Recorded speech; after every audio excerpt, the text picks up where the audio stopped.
Bonjour tout le monde et bienvenue sur cette nouvelle vidéo qui sera une vidéo revue slash walkthrough sur le tarot d'ambre, un tarot rare qui n'est plus publié aujourd'hui et que j'ai la chance d'avoir en 2 exemplaires, l'un m'ayant été donné par ma maman et l'autre que j'ai hérité de ma grand-mère. Alors étant donné qu'il est rare, il vaut son prix à l'heure actuelle sur Le Bon Coin. Il coûte entre 150 et 250 euros. Donc évidemment, c'est pas rien. C'est un tarot, si vous êtes attiré, je pense pas que vous soyez déçus de cet achat, mais voilà, je tenais à le préciser, sachant qu'à l'époque, donc le prix était en francs et il coûtait, alors je ne connais pas son prix exact en francs, mais l'équivalent en euros, je crois que c'était environ 30 euros si je dis pas de bêtises. Donc voilà, étant donné qu'il n'est plus publié, il a pris beaucoup de valeur. Petite anecdote à ce sujet, c'est le tarot avec lequel j'ai commencé à faire des tirages, enfin avec lequel j'ai fait mes premiers tirages quand j'étais adolescente. Alors c'était vraiment les tirages basiques, je tirais 2-3 cartes, j'allais regarder dans le petit bouquin et puis c'est tout. C'est vraiment pas du tout ce que je fais à l'heure actuelle. Alors, étant donné que je l'ai en 2 exemplaires, je pense que je vendrai un des 2 exemplaires. Je sais pas encore à quel prix.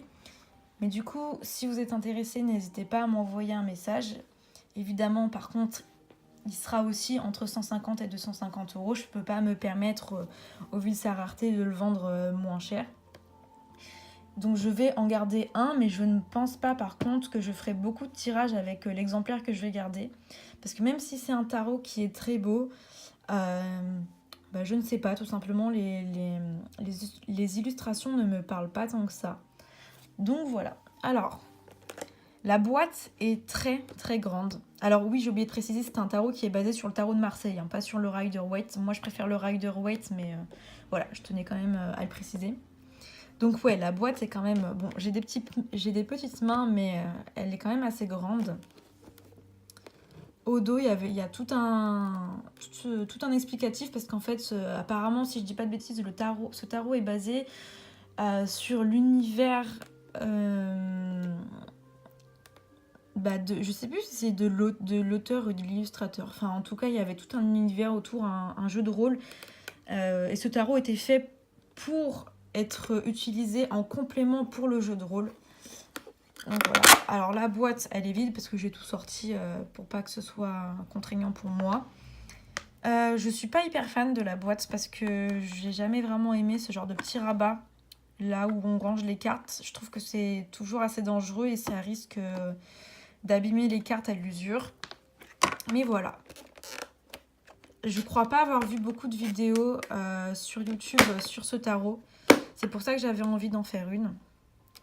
Puis voilà, ça reste un tarot qu'on voit pas tous les jours.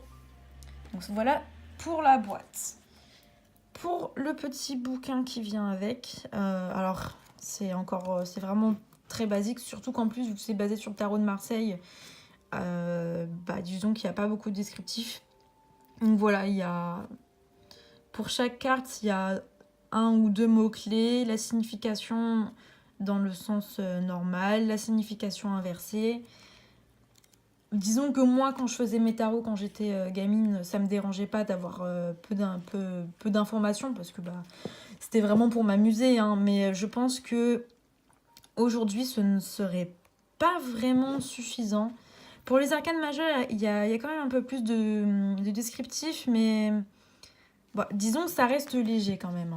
Alors, voilà, il y a 128 pages, sachant qu'il y a quand même du texte, il y a quand même une présentation, donc c'est pas 128 pages vraiment uniquement sur les cartes. Voilà, genre tout ce qu'il y a avant la page 40, je pense, quelque chose comme ça. Ah non, même plus en fait. Voilà, les cartes, ça commence à la page 57. Tout ce qu'il y a avant, c'est que... sur l'auteur, sur l'illustrateur, sur l'univers du tarot d'ambre et du jeu d'ambre de façon plus générale.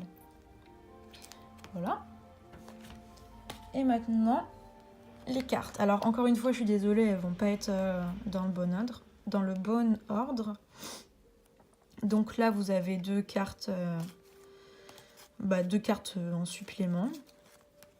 Le dos permet de faire des tirages dans les deux sens. Donc pour ceux qui utilisent les cartes inversées, vous serez ravis. Alors pour la qualité, je ne sais pas pour l'époque si c'était quelque chose de très bon. Je pense que pour aujourd'hui, ce serait vraiment pas top. Enfin, en comparaison avec d'autres jeux que j'ai, je trouve vraiment la qualité pas top. Et c'est aussi pour ça que je ne pense pas l'utiliser beaucoup. Je ne me vois pas donc garder les 2 exemplaires parce que bah, ça fait toujours... c'est de l'argent que je vais pouvoir réinvestir dans d'autres jeux. Mais je pense pas l'utiliser beaucoup parce que j'aurais peur, en fait, au vu de sa rareté, de l'abîmer. Et moi qui ai tendance à avoir souvent les mains moites, l'acidité, ça me fait peur. Et j'ai vraiment pas envie d'abîmer ce jeu qui est aujourd'hui bah, vraiment cher. Donc je vais commencer par... je vais enfin commencer à vous montrer les cartes. C'est vrai que franchement, les couleurs sont vraiment belles. Bon, les mineurs, ça reste vraiment quelque chose d'assez basique, hormis les As. C'est du tarot de Marseille, mais ça reste un beau tarot de Marseille hein, quand même. Parce que moi, je suis vraiment pas fan du tarot de Marseille original.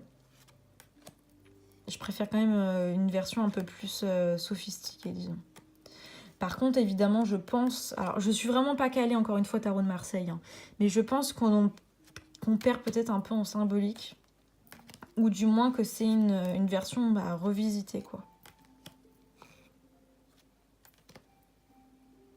Évidemment, oui, je pense que ça a été fait main. Hein, parce que là, par exemple, on voit bien que les coupes, elles sont pas symétriques.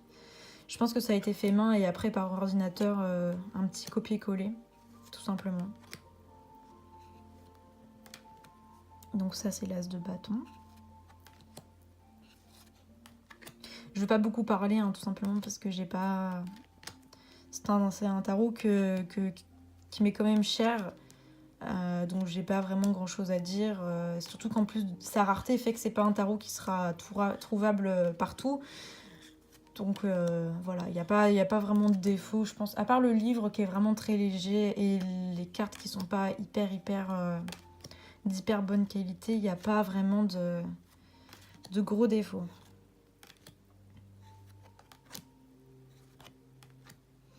Alors, donc là on va entrer dans les arcanes majeures et aussi dans les cartes de la cour.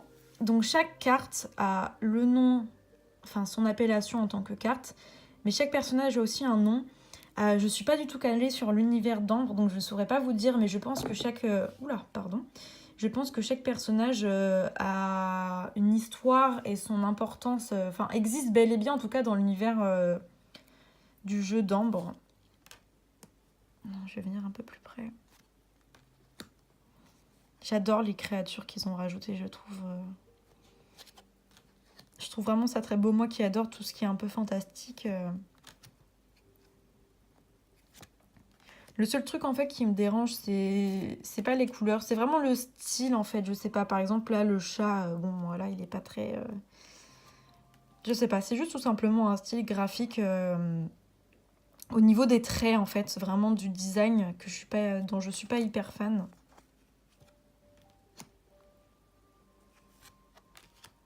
J'adore ce chariot. Les chevaux, style un peu dragon ou créature mythologique comme ça, je trouve vraiment super beau.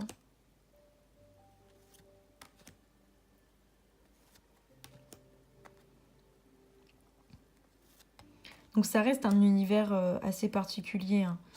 Donc si jusqu'à présent vous étiez intéressé à ce tarot, mais que les illustrations ne vous parlent pas tant que ça, moi j'en ai 2 que j'ai eu gratuits, donc qu'on m'a offert, donc voilà.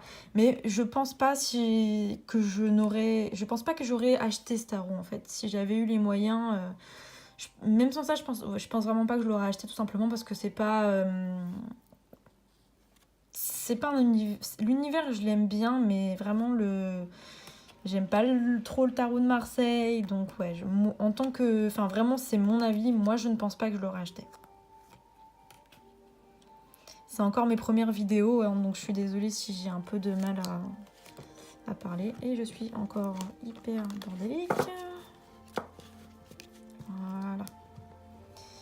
Sachant que du coup, ma mère, elle l'avait acheté, mais c'était vraiment pour les illustrations parce que il me semble qu'elle connaissait en fait l'univers d'Ambre. Mais c'était même pas pour faire des tirages, c'était vraiment pour les illustrations. Par contre, ma grand-mère, elle l'avait acheté pour l'utiliser, hein, je pense. Et vous verrez dans ma vidéo revue que j'ai récupéré de chez ma grand-mère une énorme collection de tarots. Il y en a plus de la moitié, donc je pense que je ne me servirai jamais, surtout qu'en plus ils sont basés sur le tarot de Marseille. Et c'est pas des illustrations que je trouve très jolies, mais je les inclurai quand même dans ma collection parce que maintenant ils en font partie. Donc voilà, je voulais quand même vous présenter ce tarot qui n'en reste pas moins magnifique et rare. Et évidemment, dès que c'est un peu rare, ça attire un peu plus les gens. Donc si mon deuxième exemplaire vous intéresse, n'hésitez pas à me contacter, que ce soit par le biais de mon mail, de Facebook, pas de Facebook parce que je ne le donne pas, pardon, de mon mail, d'Instagram, de Twitter, de YouTube aussi, directement en commentaire ou en message. Voilà, donc j'espère que cette petite vidéo sur ce tarot vous aura plu. Et je vous dis à bientôt. Et normalement, la prochaine vidéo, ce sera la vidéo collection sur mes oracles et mes tarots. Salut tout le monde!